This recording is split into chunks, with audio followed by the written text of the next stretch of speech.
Don't forget, you can reach the latest episode of Potomac Watch anytime. Just ask your smart speaker, play the Opinion Potomac Watch podcast. That is, play the Opinion Potomac Watch podcast. From the opinion pages of the Wall Street Journal, this is Potomac Watch.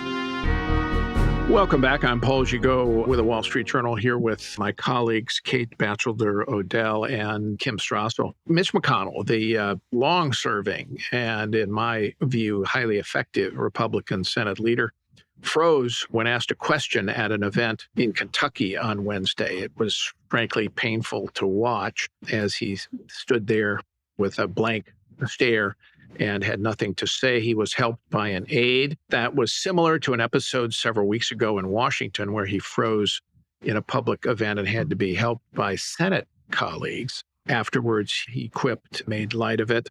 And this time he has not had such a statement, but his office said he's going to see a doctor about it next week. There's been no real disclosure about what is wrong with the leader who took a bad fall in March and was out of public commission for some time after that fall. The Congressman Jim Banks, who's a Senate candidate for the Republicans in Indiana, met with McConnell after the event on Wednesday and said that McConnell was engaged, very much aware of the Senate campaign and so on. It seemed fine. But obviously, there's great concern about the Senate Republican leader, in particular in human terms, just how is he? But as for the politics as well, there's implications for whether or not Mr. McConnell can stay in the job as leader. Nobody has tried to move him out at all so far, and I think everybody's going to respect his health for some time here, unless something more serious happens. But there's also the question about who would get to appoint him if he resigned before his term expires in 2026.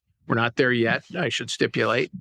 And McConnell has said he will serve out his term, this term, which runs to 2026. But obviously, there's some question marks here, Kate, and start with, I guess, the process of Senate leadership and whether or not anybody might move to replace him. Yeah, well, to your point, we wish him well in a full recovery. And I think there would be value in leveling with the public about what he learns from this doctor. I think Republicans sometimes think these conversations are selective and that there isn't a commensurate discussion about Biden's mental acuity, for instance. And Mitch McConnell's not the commander in chief, right? So that is an area where I think it could be helpful if he can level with voters to the extent possible. On the question of maybe he serves out his term, but does not continue as majority leader, I do think that would be a sea change in the Senate, and share your view that he's been one of the most effective majority leaders in modern history. Master of the Senate is how Lyndon Johnson is described, and I think that's a fair descriptor for McConnell. But I think there are a couple candidates that have broad credibility with the conference. Barrasso from Wyoming comes to mind. John Thune from South Dakota is another. But it's not an easy job to hold that conference together. You have a number of competing factions. You have the Josh Hawleys and the J.D. Vances. You have Rand Paul. It's a narrow majority and probably will be for some time. We'll talk more about the election soon.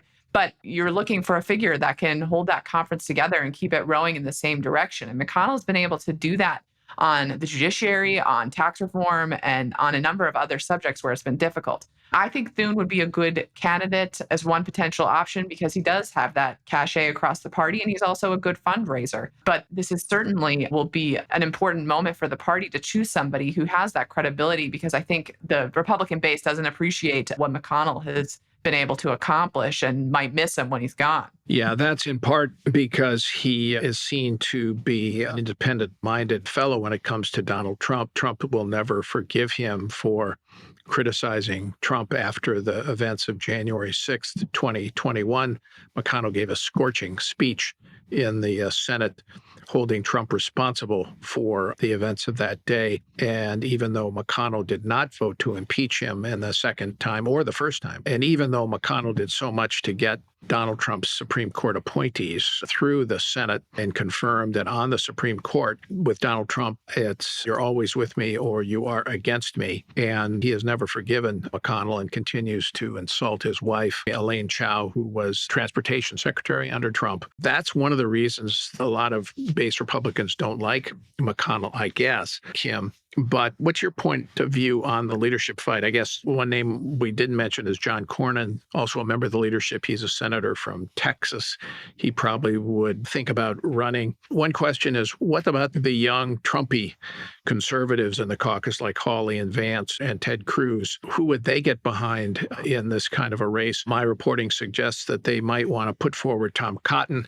I don't know if Tom Cotton, the Arkansas senator, would even be willing to do it. He's actually quite close to McConnell and a real ally when it comes to aid to Ukraine. But some of these younger conservatives have been frustrated and might like a different leader than the members who are currently in the leadership. I like to think of the Republican caucus as falling into three kind of categories. You've got the folks like McConnell and people around him who are exceptionally loyal. You've got that more Trumpian group that you mentioned on the other side that are often actively hostile to some of his proposals and agendas. And then you've got this big part in the middle where I would say that these folks are fairly conservative, but they have a respect for leadership. And someone like Tom Cotton, I think, falls into that category, not necessarily a bomb thrower for the sake of throwing bombs.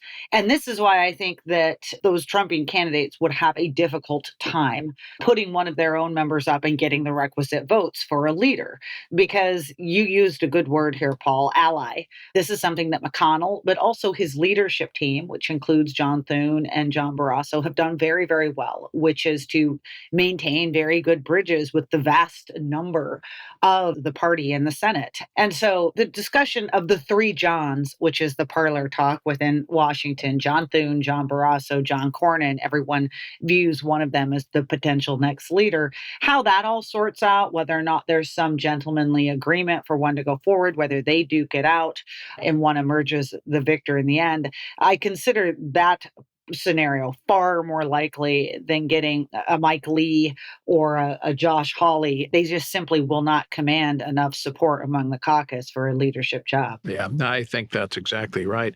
There's also the issue is if Mitch McConnell would resign from the Senate before his term expires in 2026, who would replace him? And as I understand it, the Kentucky legislature, at the request of Senator McConnell, passed a law that gives the governor of the state the opportunity to appoint a successor from a list of three provided by the party of the current senator who resigns. So in Mitch McConnell's case, that would be Governor Andy Beshear of Kentucky. He's a Democrat, but he would have the authority to appoint a interim successor from a list provided by the Republicans. Don't know who that list would be, obviously. Beshear has said he thinks that the law is illegal and unconstitutional under Kentucky's constitution. So he may try to appoint somebody else, a Democrat, otherwise, and then we'd have a big court fight case. Kate, this becomes an issue in part because of the election coming up as well in Kentucky. In November, it's an off-year election for Governor. Beshear is running against Daniel Cameron, the Republican nominee, who's the current Attorney General, an attractive candidate, something of a protege of Mitch McConnell. So obviously, who would be able to appoint a successor and who that would be is going to become front and center in the Kentucky race. Yeah, it certainly is. I agree with you that Daniel Cameron is a formidable candidate and has a real chance to win. And I also think this will maybe why what we're having a conversation about is whether McConnell decides to allow somebody else the thankless job of being Republican leader, but stays in his seat until 2026, because the Senate is basically at a deadlock and the Republican races coming up are not looking promising so far. For instance, in Arizona, we might get a primary matchup between Blake Masters and Kari Lake, two sort of Trumpy figures themselves. I don't think that's going to electrify the suburbs. I think Republicans do then have some issues trying to pick up seats. So I do think that will, to the point about a protracted court fight, that will probably lean McConnell into the favor of staying in office till 2026, if at all possible. Yeah, Blake Masters and Kari Lake both lost their races in Arizona in 2022. So you've got a double losers. Kim, when it comes to the elections in 2024 for the Senate, very briefly, Republicans have a chance to take it back, winning seats in West Virginia and Montana if they can. They need two. but there are not a lot of other possibilities. Maybe Ohio looking okay, but not a lot of others. Yeah, it's a weird thing because this should be a good cycle for Republicans. They've got a lot more pickup opportunities this time around than do Democrats. But a lot of those states are just proving very difficult because of shifts in the electorate. And also because of what Kate mentioned, the prospect in some of these states of getting candidates that simply are not going to resonate with those swing voters in a lot of these purple states. Now, I think the party at least has a better shot this time around, given the leadership of the National Republican Senatorial Committee, Steve Daines from Montana. And he is trying very, very hard to steer the party toward candidates that can be winners. We'll see how he prevails in that fight, but it's a very different mentality than what was seen by Rick Scott, the prior head of the committee, who in the last cycle just kind of let everyone duke it out in these massive all scrum primaries that bloodied up the ultimate nominee and produced some folks that, as you mentioned, simply did not have what it took to win. All right. Long way to go, obviously, in the Senate races. Much will depend on who the candidates are. All right. Thank you, Kate. Thank you, Kim. Thank you all for listening. We'll be back tomorrow with another edition of Potomac Watch. Thanks for listening.